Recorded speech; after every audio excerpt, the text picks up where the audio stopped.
Hey, what's up guys? My name is Drake and welcome to True Crime and Coffee. Pretty self-explanatory. We're going to be drinking some coffee, having a good old time, and just watching some true crime, see what's going on in the world with some potentially pretty messed up cases, admittedly, but, you know, if you find darker stuff, you know, fascinating in some sense, this will be fun. So today we're looking at the despicable case of Grace Packer by Disturbia, I believe. Let's go.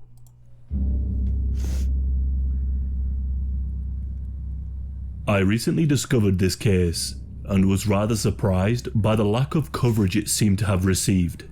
All of the cases I cover on this channel are dark by default, but there are some that are just that little bit more disturbing. The crime I'm going to be covering was so despicable that the judge recommended that the jurors seek counselling after the trial. See, this is one thing I've always felt messed up, because some people don't have a choice but to attend these things, and I've always found that messed up for super bad cases, you know what I'm saying? Because some people will be mentally more inept to deal with that stuff, and then some people won't, so then they won't have a choice but to deal with some really messed up stuff that could fuck with them. Just saying. Grace Packer was born on the 14th of August 2001. She was born 2 months early and weighed just 4 pounds and 5 ounces. She was so small that her mother had to dress her in doll's clothing. Shortly after Grace was born, she was put into care. Grace's birth name was actually fuck me, I guess, Susan Hunsaker, but I will continue to refer to her as Grace just to keep things simple. Her parents lost custody of Grace and her 2 other siblings. There were allegations that her parents could not provide a safe home for them. Grace's mother suffered from severe mental illness, and her father had mild learning difficulties. Her mother did not take the medication she was prescribed, which caused some problems. But she did try and comply with the orders from the youth services and visited her children 3 times a week while they were in foster care, hoping to regain custody one day. Sarah Packer and her husband David Packer were the ones who adopted Grace when she was just 3 years old, along with her 1-year-old brother in 2004. The couple then renamed the children. This is when Susan's name was changed to Grace. Why would you bother? Grace's other older sibling went to a different foster home. Am I the only one who finds it weird that they would change their name? Last name is understandable, I get that, but first name? Why? Sarah and David had fostered dozens of children over the years, so her biological parents believed she was in safe hands. Sarah and David seemed to really love Grace's younger brother, but they treated Grace completely different. Sarah would shout at her, hit her, and emotionally and physically abuse her. She would often confine Grace to her bedroom, or even the basement. In 2010, the police showed up to the house responding to a call regarding David Packer. The caller claimed that David had been forcing himself upon one of their teenage foster children. The matter was investigated, and the teenager said that she was... Yeah, super common shit. You know, this is the despicable case of Grace Packer, so it's, you know, it's pretty quick to assume what's going down here. Probably a murder of some sort. Could be wrong, because I've not watched this before, but yeah, when shit like that happens young in life, you know, this is a lot more likely to happen. Was often tied to her bed, and that she was often made to wear revealing clothing.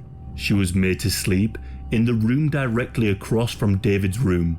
Whenever he felt like it, he would go across and force himself upon her. Photographs of these crimes taking place were uncovered on his mobile phone. Of course. David Packer admitted to the crimes against the teenager, and he also admitted to doing the same to Grace when she was only 5 years old. He was sentenced to 18 months. 18 months? Are you fucking serious? Bruh. To 5 years in prison in 2011. After David was sent to prison... Bruh, that is a 50 years minimum sentence. I'm gonna be real with you. That's fucked. Sarah lost her job where she worked as a supervisor at an adoption agency, and she was no longer allowed to foster any more children and bring them into her home. However, Grace and her brother remained in Sarah's custody. Sarah and David broke up, and she eventually met a man in 2013 named Jacob Sullivan. Oh, this guy looks trustworthy. From 2013 to 2015, Grace left Pennsylvania and attended a number of special schools in North Carolina. She had some learning difficulties and was briefly in the care of one of the Packers' cousins. But in November of 2015, Grace returned to Pennsylvania with Sarah. It's here when Sarah and her new boyfriend Jacob Sullivan began planning her death. On July the 11th, 2016, Sarah reported 14-year-old Grace missing from the family's home. Sarah told the investigators that the two had had an argument on the 8th of July about Grace going to a friend's house, which Sarah claimed resulted in Grace being sent to her room, and described her foster daughter as an overly stubborn teenager. She then told the investigators that Grace was nowhere to be found when she went to check on her the following day, and claimed that $300 in cash was taken from her home. On July the 12th, a detective began working on the case who spoke with Sarah, and Sarah said she would drop off the photos of Grace at the police station, but she never did. For the next 2 months, the detective tried to contact Sarah, but they never got any response. When the investigators went to the family's home on the 7th of September, they discovered that Sarah had moved away without telling them. They also discovered that Grace's 12-year-old brother had been withdrawn from his school, but no reason or next address was given to the school. On that same day, the investigator managed to track down Sarah. Sarah apologized for not keeping in contact with the investigators and sent over the photos of Grace the following day. This kind of behavior was of course extremely suspicious. Yeah, like, that's not exactly well hidden. It's just like, alright, I'm not giving advice to anybody here, but like, obviously, eventually they're going to find you, because if we're dealing with a missing person case and potentially a murder case, you're obviously going to get tracked down when we're talking about something like this, because you were obviously like a primary, like, I don't know, just a, not spectator, but someone who was nearby and in close relation with someone like that. So they will do what they have to get in contact with you. So it would have obviously been significantly less suspicious either way if you eventually did move away for your set reasons, but did make sure to give them what they were asking for initially. Other family members of Sarah were contacted and questioned about the disappearance, all of which said they had only recently been told that Grace was missing. Then, a letter from March was discovered saying that Grace was sorry for being a burden and that she was planning on running away. But the detectives discovered that the writing style of the letter didn't match how Grace would spell or write, and something was clearly off. Investigators then spoke to Grace's friend, the friend she was supposedly going to visit the day that Sarah and Grace had an argument. The girl and the mother said there was no plans for Grace to come over. All of the information so far and the lack of care from Sarah was becoming concerning to the investigators. Sarah had also continued to collect the $712 a month social security check in Grace's name. She never bothered to tell the agency that Grace was missing, meaning that she could continue to receive the payments. And then tragically, in October of 2016, some hunters were out in a wooded area in Luzerne County Park. As they were walking, they came across a truly horrific sight. They found a dismembered torso and a head. The body would later be identified as Grace, and the K9 teams found her arms and legs nearby. The investigators on the case would immediately announce that Grace's adoptive mother Sarah was a person of interest in the despicable murder. During a search of Sarah's Clearly. home, the police found a receipt from October the 16th. The receipt was from a Tractor Supply store for the purchase of a bone saw and 2 extra blades. But the search did not turn up the saw or the blades. Video surveillance from the store showed that Sarah had bought them. A forensic pathologist who examined Grace's body told the police that her bones exhibited scarring and marks consistent with being cut by a bone saw. On November the 11th, 2016, Sarah was charged with child endangerment and the obstruction of the administration of law. She was held on a $200,000 bond. On the 23rd of December 2016, Sarah was released after Jacob posted a $10,000 bond. The courts had decided to lower the bail. On December the 30th, the police received a call. Why? Why would you do that? Makes no fucking sense. They're just like, this person probably brutally murdered their child. Let's lower that bail. Just make it a little more fair for him. Fuck off. From a woman named Catherine. Also, I was completely wrong because initially I was under the thought that Grace Packer would have been the potential murderer in this situation. She was not. Catherine Albright. Sarah and Jacob were in a polyamorous relationship with Catherine, and she had just found the couple unconscious and believed they had taken an overdose of pills in what seemed to be a suicide attempt. A couple of weeks later, Jacob came round at the hospital. He then told the staff that he and Sarah had entered into a suicide pact before taking the prescription medication. He then began to confess. He told them that he had killed Grace. Jacob told the police that he and Sarah drove Grace to one of their rental homes on the 8th of July. They brought her inside and gave her some food that was drugged. Jacob then began to punch her in the face several times, causing her to bleed. They then both dragged her to the attic. They ball-gagged her mouth and hog-tied her with zip ties. Jacob then forced himself upon her. While Jacob did this horrific act, Sarah just stood and watched. While this was happening, Grace turned and looked at her adopted mother for help, to which she replied, "I can't help you anymore. This is now your life." What a Jacob charming said lady.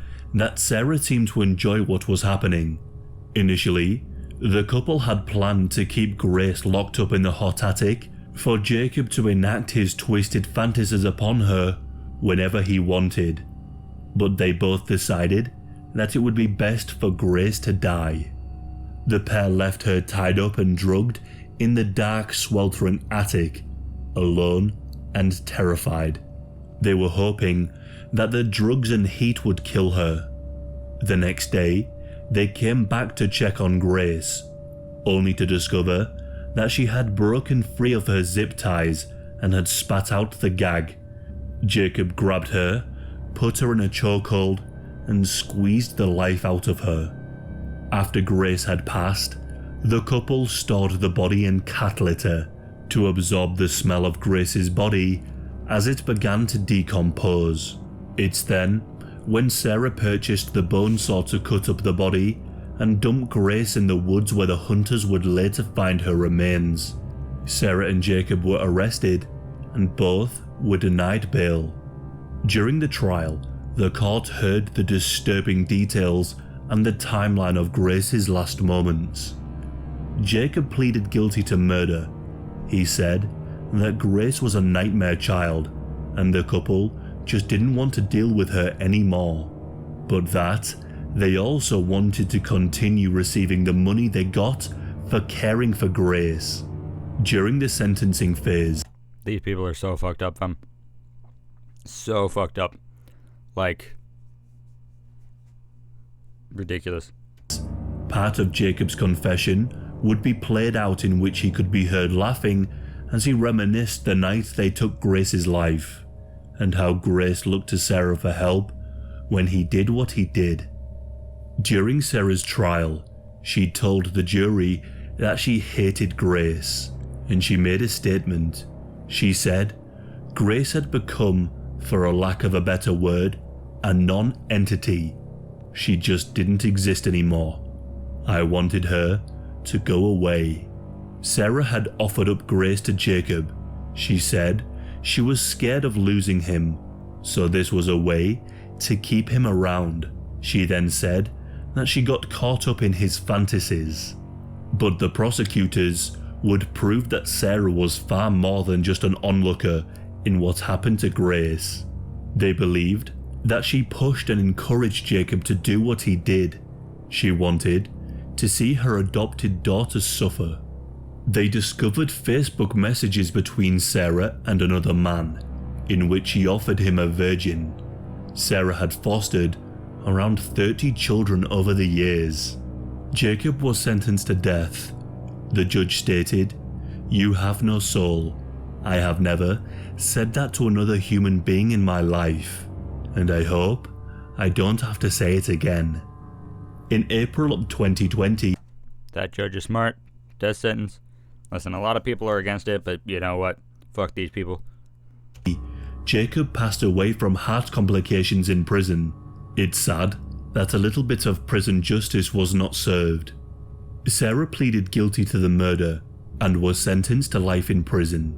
She managed to escape the death penalty after agreeing to a plea deal. According to an inmate in the same prison as Sarah, she had once commented about Grace, saying, "Ding dong, the witch is dead." It would be uncovered during the court hearing that Grace had been abused by Sarah and other men for years. Grace had been a victim of SA for the majority of her life, before meeting a horrific end at the hands of the people that were supposed to care for her. Despite these despicable people claiming that Grace was an awful child, other relatives testified that Grace was a bright and bubbly girl who loved music and swimming, and would often befriend those at school who were struggling to make friends.